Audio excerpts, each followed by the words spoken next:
I have this student, her name is Danira, and she lives in LA, single mom, 3 kids, really small house, not enough rooms for everybody. Like, she is definitely doing it herself. She was working 2 jobs, and she was baking, and people would come to her house, they'd pick up a birthday cake or a celebration cake or whatever, and that's one way she was making money. Long story short, cut to creating a digital course, and she became really good at caramel candy apples. So how to create caramel candy apples.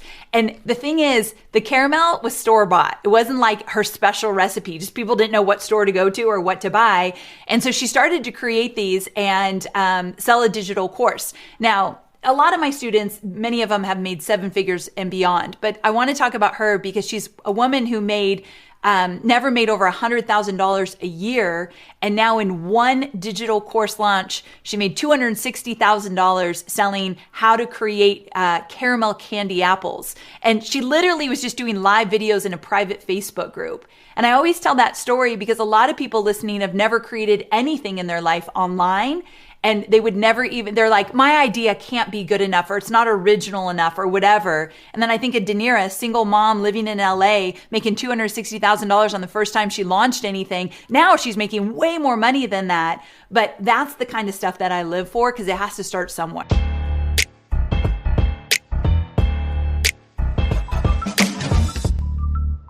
So Amy, what's going on? So Amy Porterfield, you're part of the HubSpot podcast network. You're a new-ish edition, right? When did you join? Right. Yeah, just about 2 months.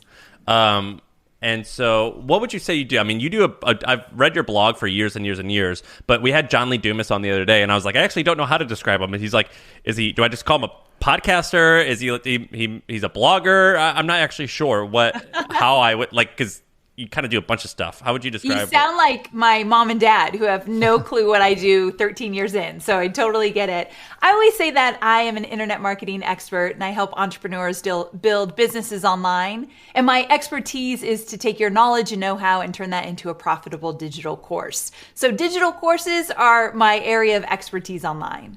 Okay, amazing. And what kind of digital courses? Do you have your own course about courses? I do, which is so meta, I know. So basically, here's the thing.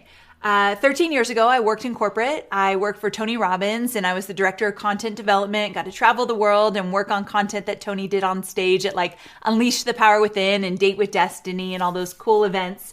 And I was in a meeting, and I was called, so humbling, I was called into this meeting to take notes. And I walk into this meeting in this big San Diego corporate office, and I walk in and it's a bunch of internet marketers. Now, in my world, these are like the grandfather of internet marketers, although that sounds very rude to call them grandfathers, but they're like the Mac daddies. Like so who? It's like Frank Kern, Brendan Bouchard, Eben Pagan, Jeff Walker, like big name internet marketers that are still doing really big things, but they were the leaders in the industry. I had no idea who these guys were. And here I am at a side table taking notes, and Tony's going around asking them about their businesses and what do they do and how are they making money online.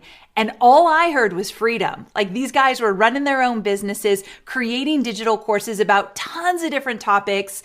And I wanted a piece of that. So that was like my first entry into this world I knew nothing about. And about 6 months later or so, I had left my corporate job and started creating my own digital courses. So yeah, I've got digital courses teaching people how to grow email lists, how to create digital courses.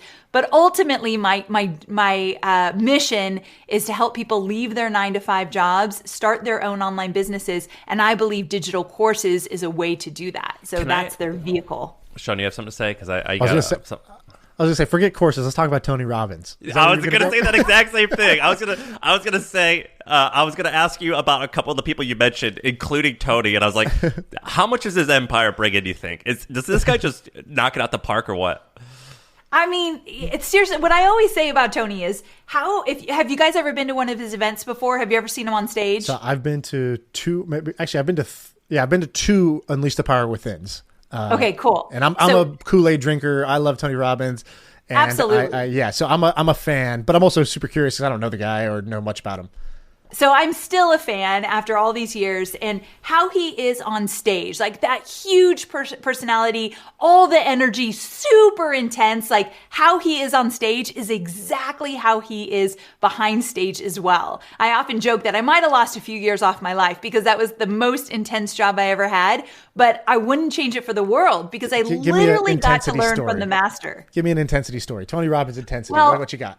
So the thing is, before Tony goes on beans. Stage, wait, what? You got to spill the beans. You got to tell us the stories. Here's why it's intense. Before he goes on stage, he literally preps for Unleash the Power Within like it's the first time he ever stepped on stage. I've never seen anyone prep for anything and be prepared more in my entire life. And so we have to write these like stage signs of everything that like he's going to talk about and the stories he's going to touch on. And they're all handwritten. I don't know why we would handwrite these things every time, but they're handwritten and he goes over all of them. And then he gets on this rebounder and he's jumping on the rebounder behind stage, getting all the energy in his body. The music's super loud. What's a rebounder? Is that like a trampoline? Like a trampoline, yeah. Yeah. And it kind of gets the energy going in your body. And he's reading your stage sign and making sure he's got everything going. And then he just throws the stage sign and he runs on stage and he does his thing. But the intense part is when he gets off, he looks at who's ever in his proximity and he's like, all right, let's download. He downloads every single time he comes off stage, what worked, what didn't, what we can make better, what he liked, what he didn't like. He wants feedback from everyone. And it's like you are on the entire time. I'm nervous talking about it. Yeah, you sound like it. So he's been doing this for like 40 years. That's crazy to me because I went to the two things and he does the same exact thing, right? He does pretty much the same script. So I would assume he's like, knows it by the back of his, like the back of his hand or whatever by now. So it's probably not the material that he's like trying to remember. It's like he's just getting himself into that state. What about besides the performances? Because I think performing is definitely like a high intensity thing. What about just like work, like The Office, or were you not around for that part? Meaning Tony in The Office? Yeah, just like on a normal day, non-performance. So on a normal day, non-performance, Tony's not in the office. When I was there, he was at his house. He did all the stuff from his own house, but he's always on. So I think one thing what I learned from Tony and I brought into my own business is that one, always be prepared, over prepare, care deeply about what you're creating. He cares deeply about his content. So that's why he's always getting it in his body, even though we've done it 100 times. And when he's not in the office, he's still always learning, always meeting with people, learning new things. Like that meeting that we had, he just wanted to know how they were selling their digital courses online because he was going to start doing that in a bigger way. So he's always pulling from different places. It was an incredible experience. What about, so Shaan, I've told you about this guy before. His name's Eben Pagan. And we talked, Shaan and I, Amy, are good friends with Craig Clemens. And he was a copywriter. And when we had John Lee Dumas on the other day, I was like, John, tell me about some of these marketers. They're so fascinating to me. And you just named a bunch of them. And I want to ask you about them. But Eben Pagan's the most interesting. So basically for the listeners, Eben Pagan, I knew him as David D'Angelo. When I was 14 years old, I was a nerd. I wanted to learn how to meet girls. He had an ebook called Double Your Dating. And what he would do, if I remember correctly, and Amy, you could correct me, I think he would send these really long emails. Like, it felt like 10,000 word text-based emails about how to meet women. And then at the end, you could buy like a $14 book. And I think Craig told us that he was selling like $30 million a year of this book called Double Your Dating. Have you heard about this? Yo, absolutely have heard about it. And I know he's a legend in that area. And when he came to the table, I think he had moved on from that part of his business, but that's how he was put on the map. And the one thing that I learned from Eben really early on is he teaches this strategy that you've got to coin your own content. Like you've got to name it, you've got to put a title to it, you've got to own it. So one of the things that I've always done when I've created content in my own business is like I've got the Porterfield process for outlining your digital course and the sweet spot for finding what topic to create for your course. I name everything and own it, and it sets you up as an expert, and that absolutely came from Eben. That's like, so me and Sam both teach courses on Maven, and Wes, who runs the course platform for Maven, she has one that she's like, you need your spiky point of view. It's like, what's your spiky point of view? And she's like, it's your point of view that stands out, that not everybody would agree with. It's like, it'll poke some people the wrong way because it's different than, everything that they've heard before. And so, that was like the core of when she's like, if you're going to teach a course, you got to have a spiky point of view. Otherwise, like, your course doesn't really have a sort of angle to it or a hook to it that other people are going to attach with. Yeah, I love that. Do you the other day, Shaan and I were talking about this guy named Sam Ovens, because he had this YouTube video called he has a business called consulting.com, and he revealed all of his numbers. And he was like, we got to 30 million in revenue, and then we decided to just be really profitable, and we do 10 million in sales with 5 million in profit with like a team of 4 people. And we were just fascinated because that's just like that's a great business to own that. What are some other people who you've worked with or that you know of that are like shockingly that you would tell people and you're like, you would not believe what this person does. You would not believe how much revenue they make or that they sell a course in this space. Are there any shocking ones like that?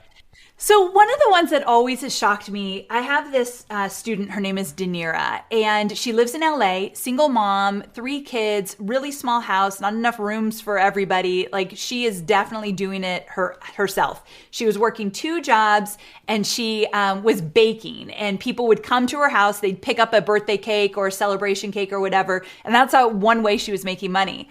Long story short, cut to creating a digital course, and she became really good at caramel candy apples. So how to create caramel candy apples. And the thing is, the caramel was store-bought. It wasn't like her special recipe. Just people didn't know what store to go to or what to buy. And so she started to create these and sell a digital course. Now, a lot of my students, many of them have made 7 figures and beyond. But I want to talk about her because she's a woman who never made over $100,000 a year.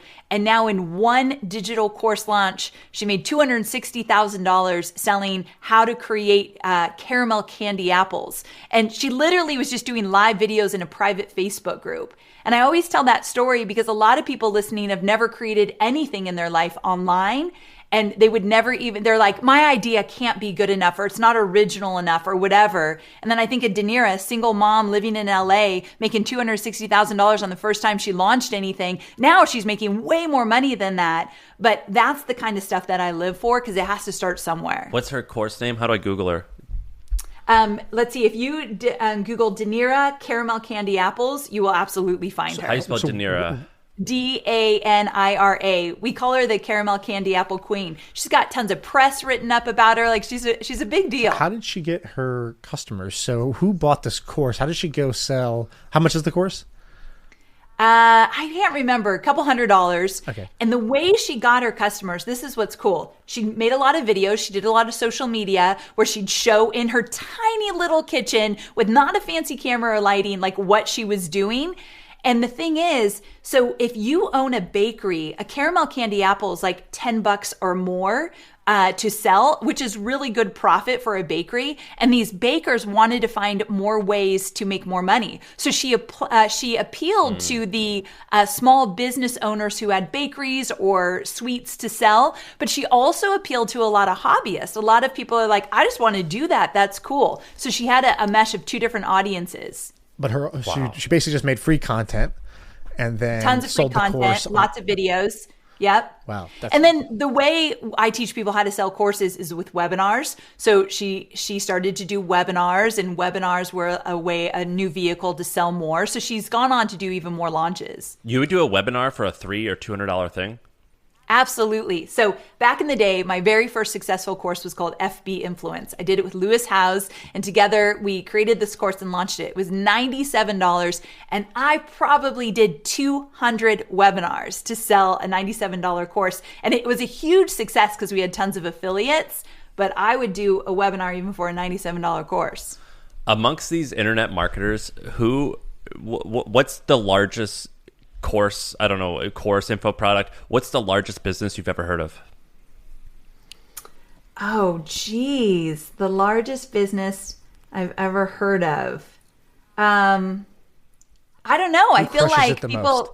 Yeah, who crushes it the most? That's a different way to ask. Well, my girl Marie Forleo. Do you guys know Marie Forleo? She has a program called B School. She's been crushing it for 10 years. Here's what's unique about her course. She's had the same course. Obviously, she makes it a little bit better every year, makes the marketing better, but it's literally the same course that she has sold for, I think, 13 years now. Once a year, she sells this course, $2,000. Now it's $2,500.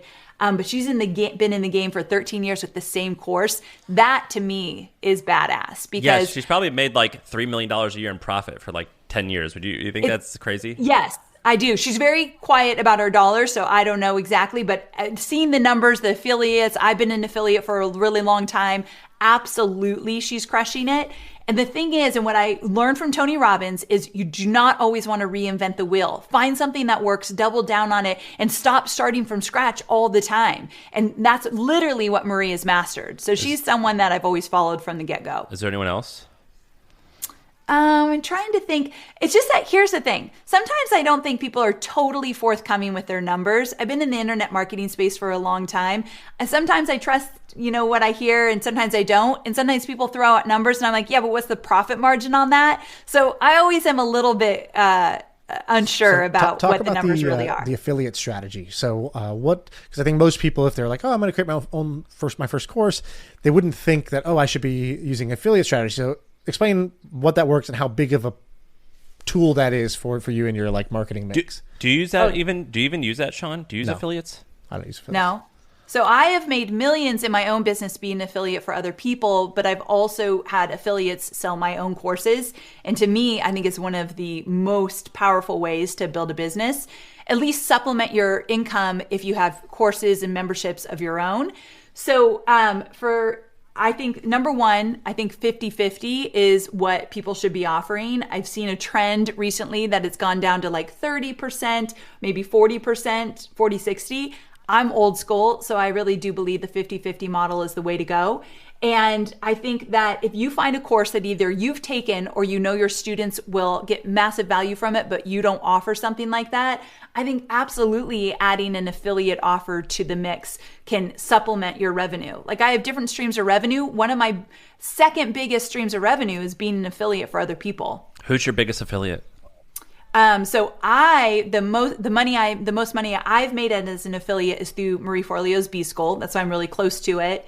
And then Jenna Kutcher and Gabby Bernstein are huge, and Stu McLaren, all three are huge affiliates for my program, Digital Course Academy. They do really, really, really well. I think we need to do that, Shaan, huh?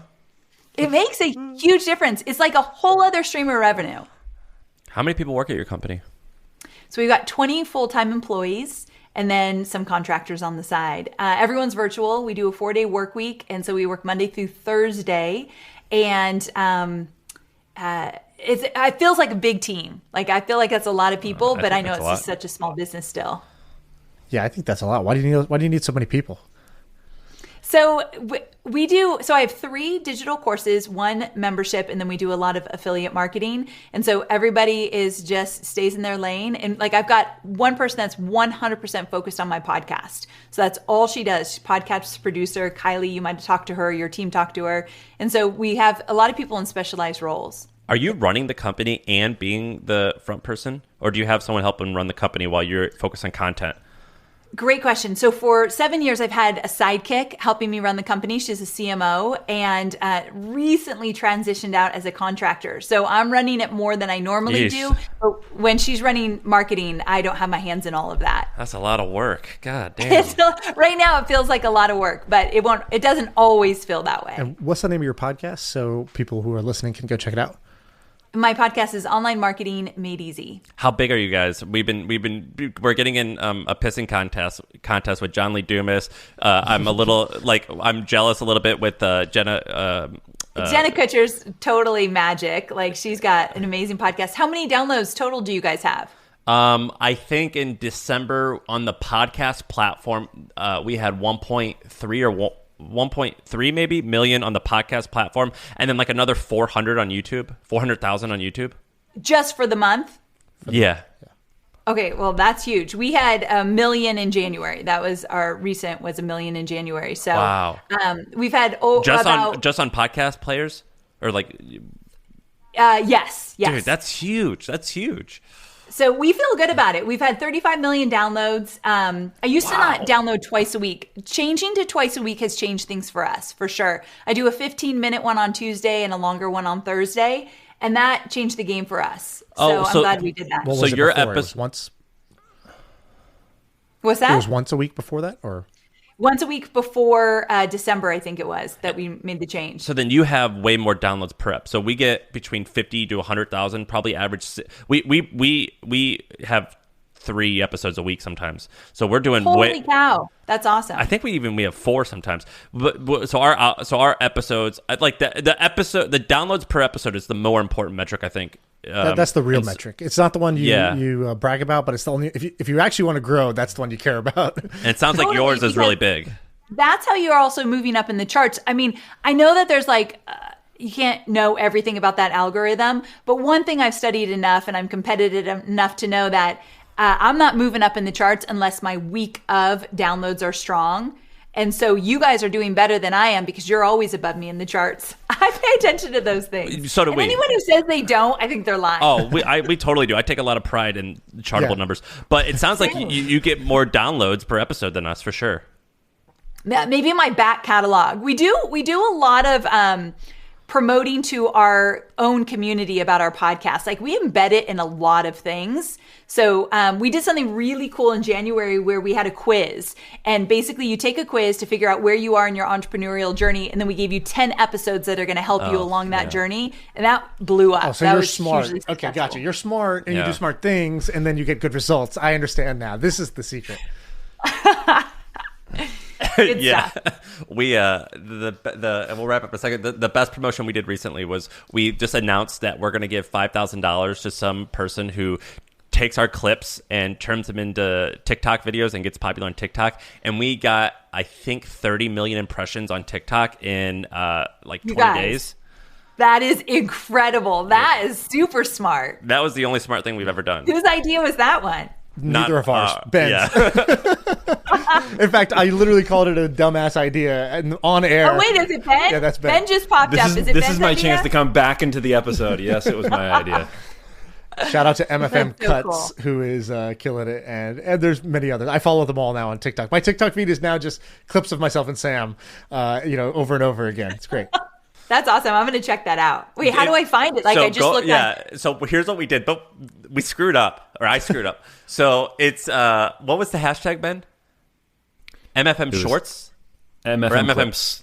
All right. So if you go on TikTok and you search MFM clips, Yeah. then with an S, you'll find it. But you'll also find, because I read when we were announcing it, I accidentally one time I said clips with an S, and then I said clip without an S. So if you search both of those words, you'll find different ones. And also, Okay, if I you just can't wait. Google MFM clip, you're going to get porn because it stands for male, female, male. And so you'll get a whole different set of clips if you go to Google. All right. So that, Well, it's variety. there's something for everybody over here. We're a very inclusive show. When I was just starting out, my name, I think it was my maiden name now that I think about it, it was a porn star. When What I was your just maiden name? starting out, Ballard. So I think it was someone named Amy Ballard was a porn star when I, like 13 years ago or something. And I was like mortified every time I searched my name. There she was. Does that sound yeah. familiar, Ben? Does that ring a bell? Yeah, No comment, Ben. Say no comment. I see. Yeah, that's crazy. Yeah, that sucks. Yeah. That definitely sucks. It's not an issue anymore. I've got a new last name. I used to follow this guy on Twitter named Jeff Epstein, and so it could be worse. No, I tweeted at that guy. I was like, brutal name. And then he got so mad at me. I was like, I can't be the first person to point this out to you. Like, don't be mad at me. I didn't do it to you. Oh my gosh. Well, thanks for coming on, Amy. This is awesome. Yeah, thanks guys so much. It's nice to talk to you, and I know you guys are coming on to my podcast, so I'm looking forward to chatting with you too. Sounds good. Take care. All right, bye guys. Bye.